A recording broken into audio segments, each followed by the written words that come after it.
All right, today we're going to untangle this huge, complicated web of laws, the ones designed to protect India's massive workforce. It's a story that's been building for over 100 years, but you know what? Its biggest tests are happening right now. Let's dive in. First, I want you to just think about this number. Over 90%. That's how much of India's workforce is in what's called the unorganized or informal sector. Seriously, let that sink in. We're talking hundreds of millions of people. Your local construction crew, domestic workers, folks working without a formal contract, and all the safety nets that come with it. And that brings us to the biggest question of this whole explainer. If you're outside that traditional 9-to-5 company job, who's got your back? Who's looking out for you? This one question is at the heart of the entire system, and we're about to see how India has tried to answer it. To really get the answer, we have to rewind. We've got to go back to the beginning. Because the foundation of India's labor laws, well, it wasn't built for the gig economy. It was forged in the fire of the Industrial Revolution. Just picture it. It's the early 1900s. You're working in a factory, and you get hurt. Under the old laws, the entire burden was on you. You had to prove it was your employer's fault. And with legal ideas like the doctrine of assumption of risk, the system basically said, hey, you knew the job was dangerous when you took it. The odds were just impossibly stacked against you. But as industry grew, so did the push for change. And that led to this burst of new laws. The 1923 Compensation Act, that was a real game changer. And right after that, you get laws for trade unions, for making sure people actually get paid on time, and then later, rules for factory safety. Each one of these was a direct answer to a real problem people were facing. And that 1923 Act, it brought in this totally revolutionary idea, no-fault liability. All of a sudden, the tables were turned. If you got injured on the job, your employer had to compensate you, period. You didn't have to prove it was their fault anymore. This one simple idea completely changed the power dynamic. Okay, so that's the history. But how does this giant web of laws actually work today? Let's take a look under the hood at the machinery that keeps it all running. At the core of the modern system is this, the Punch-Deep application suite.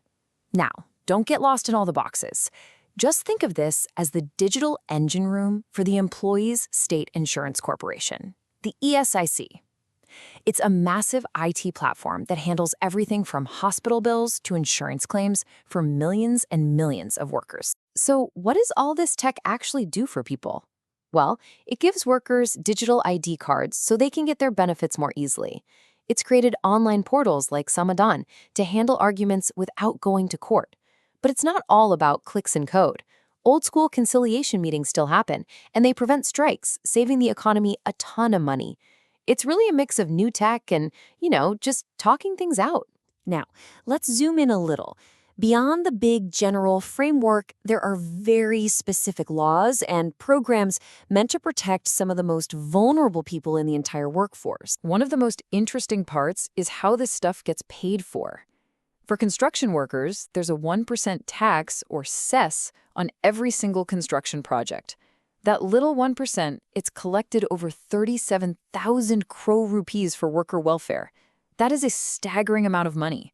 And you see similar ideas for beady rollers, film workers, and miners, all with their own dedicated funds. Now, a really key law here is the Maternity Benefit Act.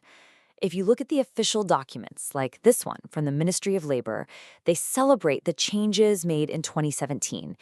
Increasing paid leave to 26 weeks. They frame it as this amazing step forward for women and gender equality. But here's where it gets really complicated. This quote is from the Chief Labor Commissioner himself. He's openly admitting that because employers have to bear the full cost of that leave, a lot of them are now reluctant to hire younger women. So a law that was designed to help, well, it's having this unintended side effect. That's the crucial thing to understand. And if you look at the data, you can see just how tough the environment is. The percentage of women in the workforce in India has actually been going down. Now, this doesn't mean the law caused the drop, but it definitely shows the difficult economic headwind that these social protection laws are sailing into. And that brings us to what might be the biggest hurdle of all. Work itself is just changing so fast.